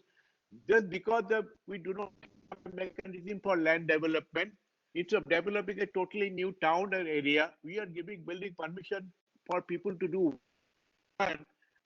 creating a dangerous situation. This is for Shimla, this is for Guwahati, this is for Shillong, it is for Dehradun. Situation like these are all very dangerous, and we need to really do the mapping, and we also need to say that where no construction should be allowed. Ravi has already shown, so we have to build in all these fault line and the disaster-prone areas into the master plan, and we can protect. Now we have technical know-how with the GIS application. All these different layers of information can be put together and built in areas on which is a very safe, and under difficult area we can avoid it. There are possible ways to do it. So many times the issues are multiple. When you have earthquake, these also may be hills, landslide. They also flood. And this is for my city. Guwahati, with very little rainfall, whole city goes under water, the landslides, and encroachment on some of the government land. And all these put together make the city very, very risky. Indian cities, what you find is that we are highly dense at the core, and we have not really developed around. Look at cities like London or Johannesburg or Berlin. So as the city has become bigger, we provided the infrastructure for the surrounding areas and it reduced the peak of densities. We have very, very high density in the core, and that means that within the existing building, we are making it more and more dense. Every room has a family, or we have done some illegal construction over the same building. And these are very dangerous situations. And this is not really a kind of a structural analysis of a building, but this situation has to stop. So we have to expand our cities and allow the city to expand and provide the required infrastructure, and the peak has to come down. The problem is that our planning model that we borrowed from the British, like we talk about low density, high quality infrastructure, which we can never become. Because presently with a high density, very poor infrastructure. We cannot become like where all the ministers and other people in Delhi are living in bungalows. It is not possible to be done for all the people of India. So we have to build it high density with very good quality infrastructure. So we have to create a model for our low rise, high density built form with proper infrastructure for most of the Indian cities. Now, this is for the city of Hyderabad, which had a chance for making a plan. All the different layers of water body, drainage line, forest, quality, including the even if you have a fault line or some area to be protected, all these now can be mapped and superimposed, and it is possible to identify the area that is marked in green, that these areas should not be touched because they are environmentally very sensitive or it can be prone to disaster. We can build only in the areas which are marked in dark brown color, and so that city plan can be built according after the suitably analyzing the environmental suitability of the land with respect to various parameters, including the issues of earthquake and other disasters. And this should be done for all the Indian cities, built into the master plan for all the Indian cities. Because other you have micro-zonation map, you have some information that is available, but it is never integrated into the city plan. You have to create a process, maybe the NDMA, NIDM should deal with the Ministry of Urban Development, see that all the different layers of information related to the disaster is built into the future master plan of Indian cities. So that it is not about proclaiming the plan is good, but the plan is saying that how we have avoided the difficult areas and built into suitable land. Issues in India, again for the city of Hyderabad, that we never prepare a local area plan, never prepare a zonal plan, because it means the acquisition of land. And we just have a broad city road network, everything is done at plot level without any infrastructure. This is from the high-tech city of Hyderabad, we had a chance to work. You can see before we got into the picture, almost all the area is totally encroached. And this is Indian cities. We are not going to get a clean slate of land to really do urban development. So what we are doing is like a patchwork, and we can still have to make some sense out of this situation. And this is actually now worked out. The city is now successful. This is the IT capital of Hyderabad and possible to work out. So basically one can build all the layers of information and still make a success out of it, but we have to be methodical and systematic and not that one time you do something. Now, basically what it means is that for the disaster risk mitigation, that you need to have land management mechanism. You cannot only depend on land acquisition. And Gujarat and Maharashtra has a maybe town planning scheme where the share or land pooling system where everybody gives 40 to 50% of the land for road, open space, and amenities free of cost. And we practice in Japan and other parts of the world, where rest of the India all depends on land acquisition. Municipality doesn't need to pay for the salary of the staff, forget about the acquiring land and building something. So basically, the whole chaos continues, and we find a way to stop this. Coming back to Bhuj, you can one of my experts has already said the whole city has been totally destroyed. Disaster also create an opportunity to create a better network of roads and connectivity which was not there before.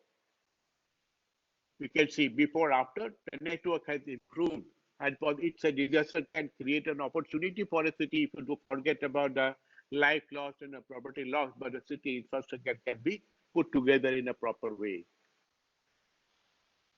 Now, here the whole land pooling mechanism that they work to deduct a certain land from every plot and a network that is there, everybody contributed. Now the Bhuj is again back as a thriving city.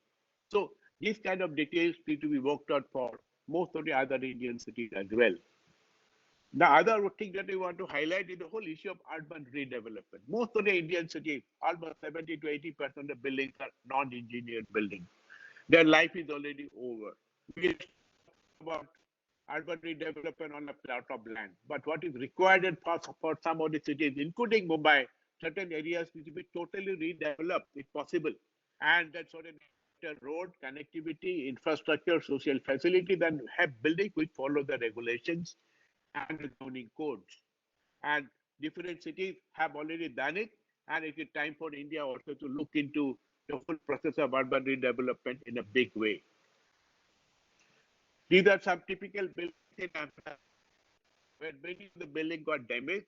We had many of the building got damaged not because the structural design was faulty, but there's a problem with the building regulations. We had allowed for people to make balconies all over the building so that you can increase the FAR from 8 to 4.5. And we have only balconies that are actually not balconies, they're brought into the inside the room. That becomes a room, and you have a column in the middle of the room. So many times the columns are shifted. And you have the whole structural system is non-stabilized. So you have a column and suddenly the column goes missing. And we find that in that situation, the building just collapses. And many of the buildings in Ahmedabad, particularly the higher income group areas, have been severely damaged or fallen down.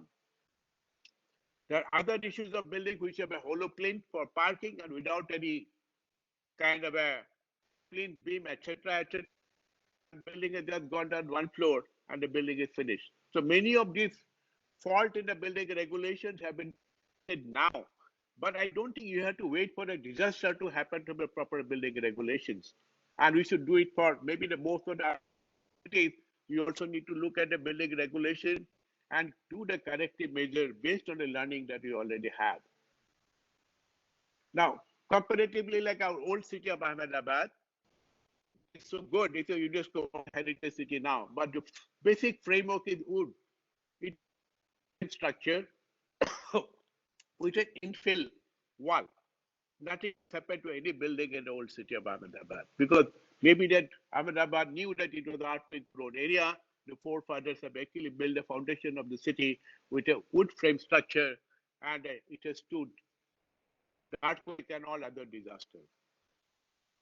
So, as a summary, I'm saying that we have to look from macro to the micro level.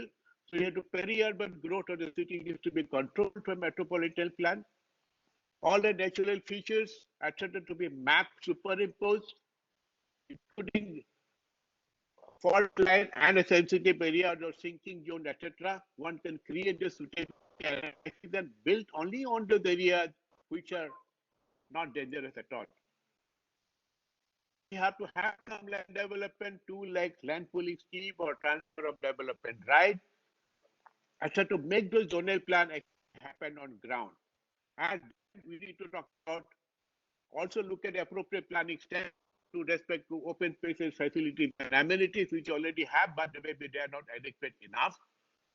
We also have to, can we leave a 5 to 6% land in every city for slum redevelopment on its own? Let people build a house of their own with a 25, 30 square meter of land in an incremental way, rather than putting them a 30-story tower in the name of redevelopment.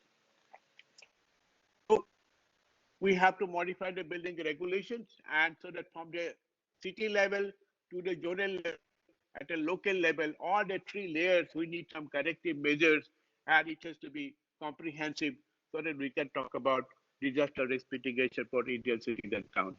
Thank you very much. Thank you so much, sir, for nice and quite elaborate presentation on challenges which we are facing. And definitely, you have already shared several experiences throughout the country. Uh, I'm having certain questions which have been raised by the participants, but I will take it up slightly different. So Yes. let's move to the next speaker, Professor M.L. Sharma. M.L. Sharma sir is going to speak seismic hazard of urban areas and elements of microzonation in this mitigation. So before I hand over the screen to Sharma Saab. Sharma Saab is basically a professor at Earthquake Engineering Department at IIT Roorkee. He has done his PhD and everything from IIT Roorkee. He is basically having a specialization in applied through physics. So this is a good combination, and Professor Sharma is going to talk about microzonation and all these things. So Professor Sharma has uh, a wide experience of serving in different capacities uh, in the university or IIT Roorkee. So, but he has already served. He's currently serving as Dean Finance and Planning. He was head of the Department of Earthquake Engineering. He has organized so many events at the department level. He has been associated with a large number of professional societies and bodies. So, with this brief introduction, I request Professor Sharma to uh, take from here. But before that, Professor Sharma's interests include engineering seismology, seismic microzonation, seismic hazard assessment, from ground motion prediction. So, with this brief introduction of Professor M.L. Sharma, I request him to take over and take us through seismic hazard of urban areas and elements of microzonation in this mitigation. Professor Sharma, sir, please. Thank you, Professor Amir. Thank you very much. I'm thankful to Mayor General Bendal and Mr. Amir for giving me this opportunity to talk about the seismic hazard among a panel of stalwarts like Professor Sinha, Shri Kamal Kishoji, and our own student, Professor Saurabh. Here, I will be talking about microzonation. Can you see my screen now? So I have given the duty of telling you about the seismic hazard of urban areas and its relevance to microzonation and risk, as very rightly pointed out by that these microzonation and the risk assessment exercises and mitigation exercises, they must be a part of the urban planning. So what I will be doing is I will be taking you on a tour to how to calculate the seismic hazard and how this seismic hazard is used for microzonation and how the microzonation will in turn will be used for seismic risk mitigation and in the planning of urban cities.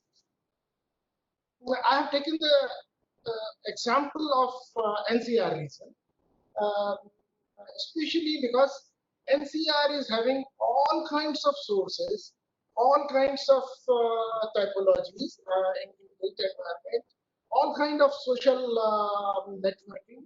So I have taken the example of NCR, and I'll take back and just go to the hazard slides, which generally the engineering seismologists they first place. So it's all because of the plate motion and Indian continent motion towards the Eurasian plate, and for last 10 million or so, it is colliding, and because of this, we are having a lot of earthquakes on the plate boundary, and not only on the plate boundary, but in between also. So now, how to just justify the earthquakes which are happening in Delhi or in South India? It is because of the dynamism of the whole plate. So we cannot say that the earthquakes are happening on the plate boundary, but they are happening within the plate, but the characteristics are a little different. And as an engineer and as an urban planner, we must understand the difference in the characteristics of the earthquakes which are happening on the boundaries and which are happening within the plate.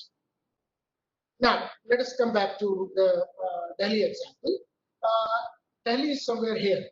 So if I see the tectonic framework, and the tectonic means the forces which are and they are applied, and the results are the thrust or the faults or the earthquakes themselves. So this area is having a lot of seismogenic sources around it, and you can see the earthquake activity at the boundary and as well as around Delhi. So if I see the earthquakes within Delhi, then there is a lot of clustering. And this clustering may be because of the local faults which are available and which are dynamic system within the NCR region.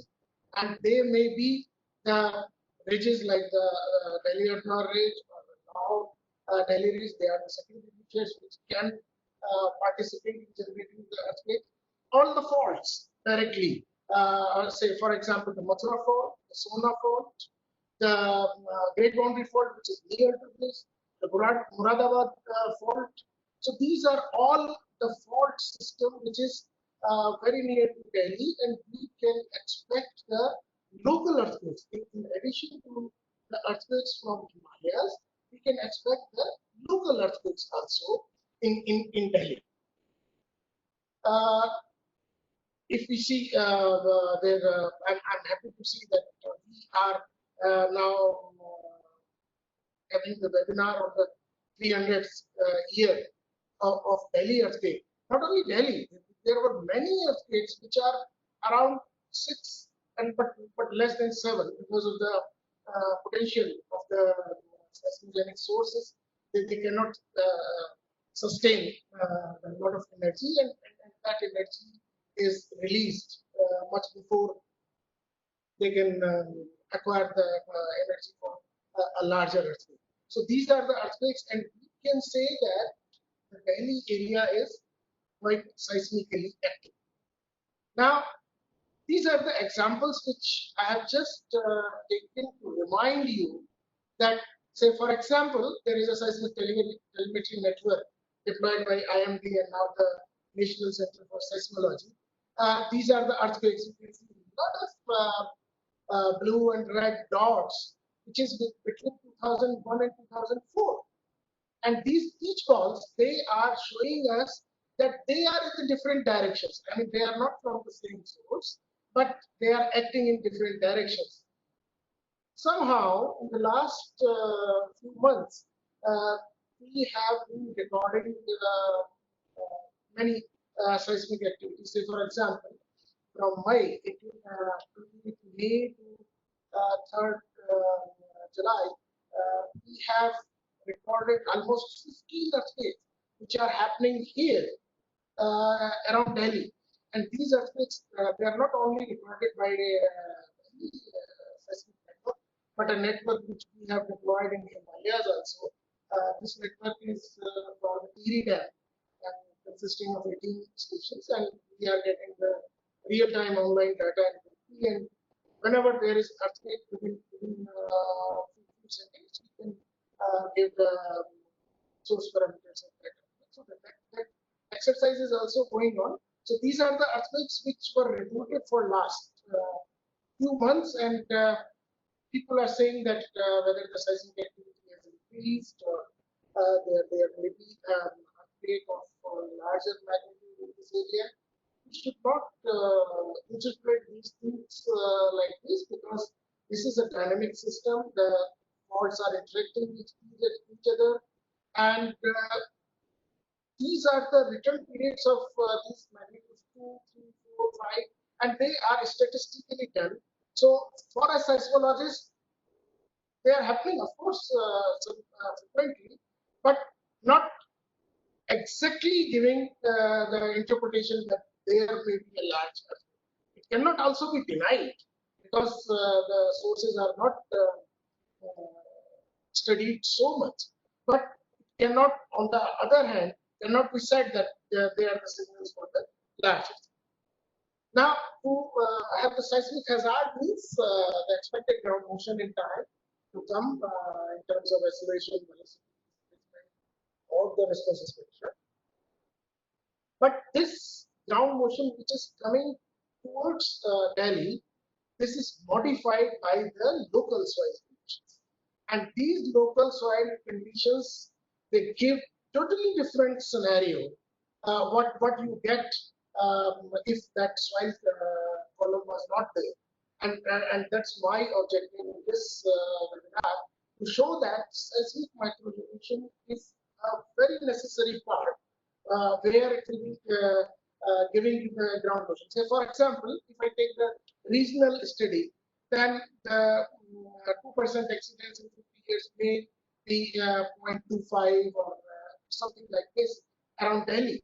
But when I put the local soil columns, it will totally change. And why it is the local soil is different? Because of the geology. You can see these green and blue and red patches, and these white ones, they are the alluvium. Then you have the Delhi system, in which Ajamgarh, Sri, and Alwar, they are all rock types. So what I mean is here, I'm not going into the geological details of this, that at every place, the rock type below your building is different. And therefore, the expected ground motion will be modified by that column, and you expect a different ground motion just when you are with your neighbor who is on other kind of soil column. And this is experienced in many aspects, that your house is perfectly okay, and the neighbor's house has got a lot of damage because it was on a different kind of soil. So these things, they matter. What other things they matter other than the geology? The bedrock, how deep it is that, then the depth of the water level, because of the liquefaction, it plays important role in that. Then the geology of the region, you can see it's all heterogeneous. I mean, you cannot just give one map by considering one kind of rock to the ground motion of Delhi. And that's why the seismic microregulation of Delhi was carried out by the IMD, EREC, and I was part of that, calculating the seismic hazard at the bedrock and surface, and to carry out the soil characterization of Delhi. And we have given this, so some information is already available to the public.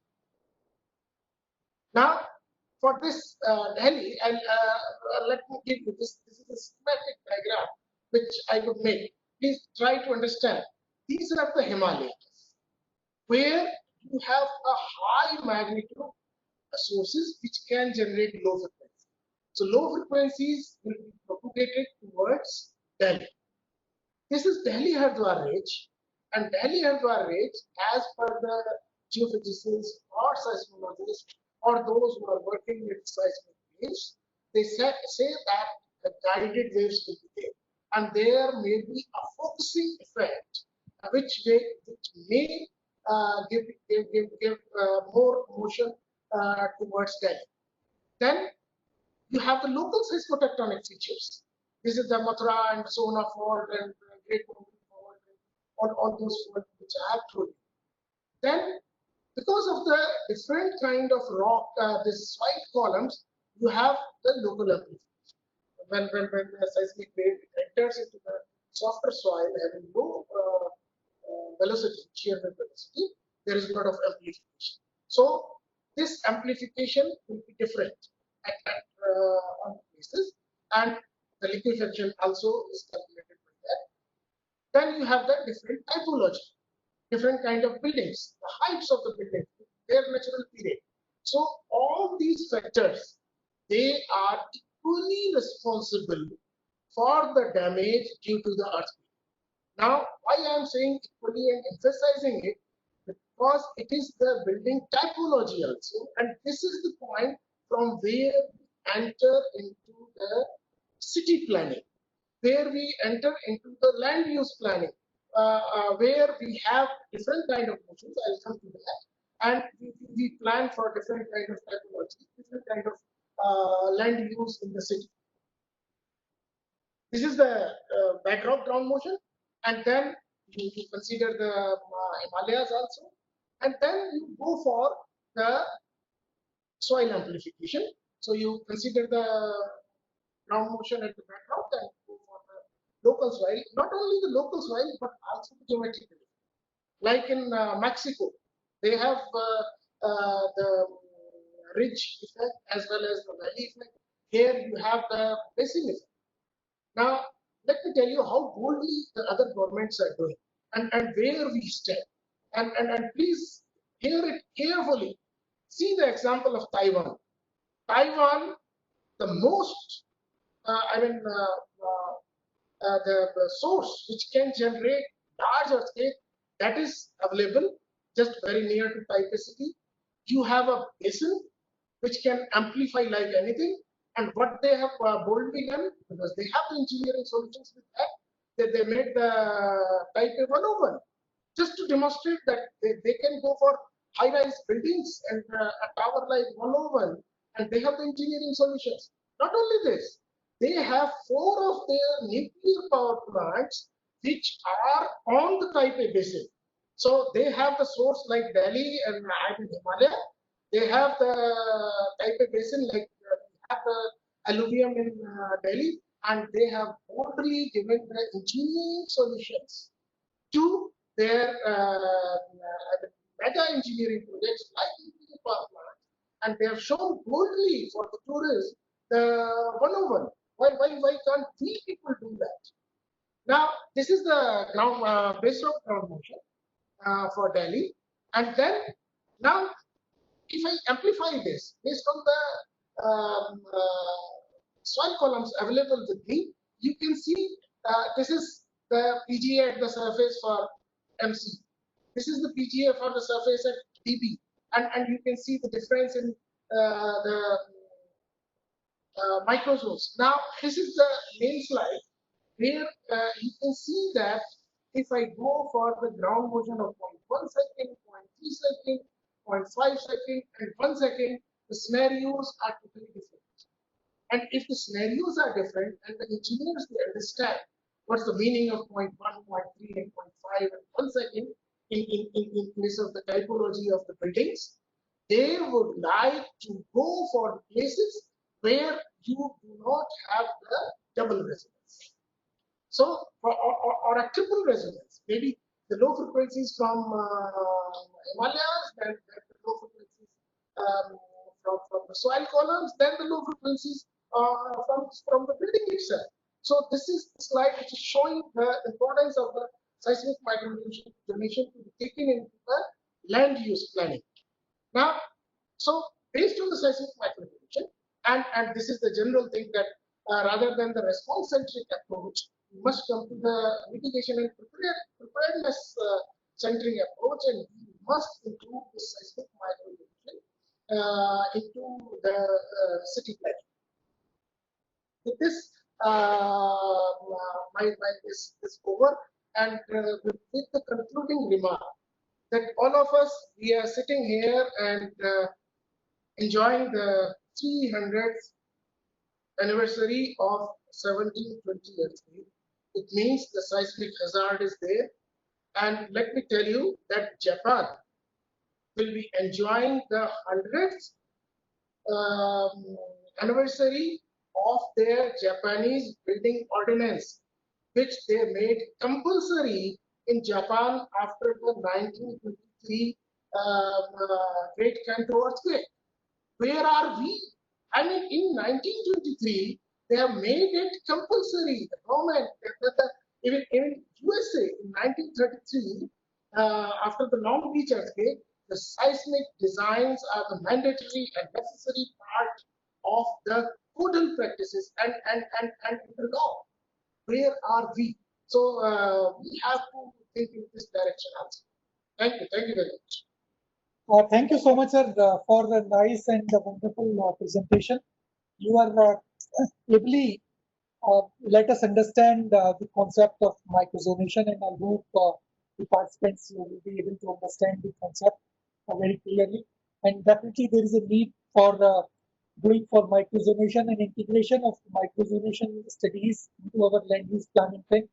And but one question is coming to my mind. Like to start with you is that what to do with all those existing things, like you are talking about the Delhi thing. So how to solve this issue of already built environment in those liquefiable zones? Professor Amir, you have asked the question which I expect many times, and most of the time I'm not happy with this question. Sorry to say. I'm sorry to say. Why? Yes. Why? Because for the last more than 3 decades, I'm working with engineering projects. We are giving them hazard values. We are going for the seismic designs. And India is no less than any country in having mega engineering projects or mega these structures. So the engineering solutions are available with us. There is no dearth of knowledge. I don't know from where we must start with the society. That the problem is how to make it go to the society and how to make them aware, as Kamal Kishorji very rightly pointed out, they are the high return period and low return period and high impact factor events, and you know that our memory is very short. So I appeal to all the administrators that engineering solutions are available. The public is also ready to adopt these things. Let's go and to the public and apply these things. For Delhi seismic microzonation, these things are available. These are accepted by the government. Only thing is you have to take into the planning part. Thank you, sir. So thank you so much for nicely elaborating my query or query raised by many of the participants as well. So Professor Utpal Sharma, are you there?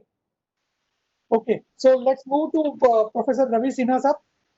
There are queries about number one, participants have asked, appreciated your presentation. I'm talking about Professor Ravi Sinha, and the query is there are two questions, and you have to answer in brief. One is that what is the mechanism to develop that city disaster management planning, master planning process? So, and how much time does it require? So, this is one part of the question. And second is, we are using extensively the concrete in hill areas. So, how to solve those issues? Professor Ravi Sinha sir. Thank you, Amir. And again, sorry, you have to be brief. Because but first of all, I want to join you in congratulating all the other speakers for excellent presentations. Definitely, no doubt about that. Yes. So, in terms of how much time it takes, if you just look at Mumbai's experience, then the DRMMP team consisted of about 15 experts, and about 25 people were assigned by MCGM to assist in the process, where they had to give between 25% to 50% of their time to work on DRMMP. So basically, it was a team of about 40 people who did it, and then the time required was 2 years. So that is for a city the size of Mumbai. Other cities can use this as a guidance. The key point is that it cannot be done by external experts. The work has to Yes. be done by the city. So there have to be people, a large team in the city who have to devote time as part of the office. That is the important thing. Second is that what kind of construction on the hill slopes. So as an engineer, I can say that you can construct anything you want as long as the engineering is done properly. There are cost implications of choices being made depending on what kind of material is chosen or depending on the architectural detail. But there is very little where you can say that this kind of construction should not be allowed. What is important is good engineering instead of the choice of material. So anything is possible on the hill slopes. So that's all. Okay. Thank you. Thank you, sir. Professor Utpal Sharma sir, yes, you are there. So, lot of appreciation from the participants about your presentation. There are several queries, but I am just confining myself to raise one question on behalf of the participants. The question is, almost all cities, all urban areas have the unauthorized colonies or slums. Slums we are resettling or redeveloping. Unauthorized colonies are being regularized. So, what is the solution for in earthquake risk mitigation sphere that those regularized unauthorized colonies, like in Delhi, we had one incident few years back. It complete building collapsed during the rainy season. So without any shaking, and it's happening throughout the country, like in Mumbai, like in Delhi, like in other cities. So this is the thing. So solution, in your opinion, about the regularized unauthorized colonies. As I told earlier, we are in the process of regularizing another set of 1,700 colonies. So, in brief, please, you can elaborate on this. Yeah, my suggestion for regularized or not so regularized unauthorized colonies, I think you need to go for major redevelopment exercise. It is not only for unauthorized colonies, but many of our Indian cities like Ahmedabad, half of Ahmedabad is already life is over. Their buildings are waiting to fall down, and Yes. their buildings are non-engineered. We have to go for major redevelopment. Some of the major cities of India, we have not yet started, but the rest of the world has already done it, and we have to do for redevelopment. In that process, we can build it in a scientific way, what was not there earlier, with proper road network, amenities, and open spaces. The, for some building for which the characteristics is not known, you don't even know whether reinforcement is there. Well, there's no way that we can have an engineering solution to that problem. Even if you do something for a building, the area around doesn't have the supporting infrastructure. So you have to really take this as an opportunity to talk about redevelopment of certain areas which are actually quite dangerous. Same thing should be done for some of the areas which are slums, but not in terms of giving the land to the builder and they'll do a high-rise building and rest of them will be sold and poor guys will have one-room apartment somewhere else. I think we can build low-rise building for the slum dweller, give them a piece of land, let them build incremental housing, give them technical solutions. I think we have to look at involve the people and also talk about safety. I think these are all possibilities. But we have to think little beyond all the structural engineering, but we have to interface with urban development and economic development of the country. We have to link it. All the knowledge that GIDM, etc., whatever that you have, how does it come back to urban development as a directive from the government or the built into the policy of making a plan? One is that we can make a plan for any city like what Ravi has done for Mumbai. Idea that future plan of the city of Mumbai, when the Mumbai will become double, can we not have the problem that we already had? So some of them can be avoided. Others we already have. But the city will become twice in 15 years or maybe 20 years. What about the other thing that you're adding? So at least we can avoid the problem that we have today. Okay. Thank you. Thank you so much, sir. There are a lot of questions which we need to discuss, but let's organize some exclusive webinar on urban challenges in Sure. the disaster risk mitigation, and we'll request you again for the same. So now, turn is for Kamal Kishore, sir. Are you there? Yes, I'm here. Yes. Okay, so lot of appreciation from the participants about your 5 point thing, and there are two queries which on behalf of participants I am going to raise. One is, so those are basically the governance related issues, and one is related to a resilient infrastructure. Dr. Amir, I cannot hear you. Sorry, but is it with you as well, Professor Ravi Sinha? Can you hear me? No, we can. Okay. Yeah, we can hear you clearly. Okay. So, Kamal sir, are you able to hear me? Yes, you are not very clear, but I can hear you. Tell me. Oh, sorry for that. The thing is, first is related to somehow techno-legal aspects of buildings and all those things. One of the participants asked that the builders are promising anything. Like in Delhi, they promise Zone 5 requirements fulfilled and all those things. And building performance, what we saw in past earthquakes, including Ahmedabad. So buildings are not performing even those basic requirements as per the building codes. So what is the solution to tame these builders community?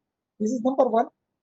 And the efforts made by Government of India and ourselves and the NDM and behalf of Government of India for resilient infrastructure. So, what are the efforts we have already made in this direction of making our infrastructure resilient? So, you would like to answer these queries in brief, please. Thank you. So, in response to the first question, that builders are offering all sorts of things, sometimes claiming that the building they have designed is to the standards of earthquake resilience that is required in Zone 5, not just in Zone 4.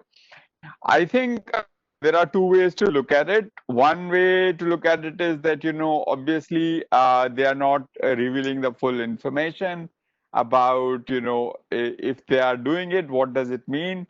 But the other point is that the fact that builders um, are projecting earthquake resilience of their buildings as a selling point is actually a good thing. Even if it is fudging, at least 20 years ago, it was not a selling point. So now it is a selling point. Now, what we need to do is we need to work with the public and educate the public as to what earthquake resilience actually would mean. In this regard, NDMA has been working on a homeowner's guide, which will address some of these things so that you can ask the builder more informed questions about, what does it mean when they say that what they're offering is resilient.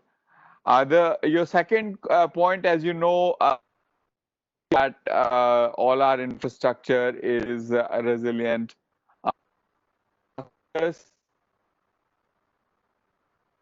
International initiative, which we manage now with 18 countries and 3 international organizations as part of it. So we've started some work in Odisha, but that's focused on cyclone right now. Structure to cyclones, particularly power infrastructure. We have a project starting on making sure that our airports are resilient.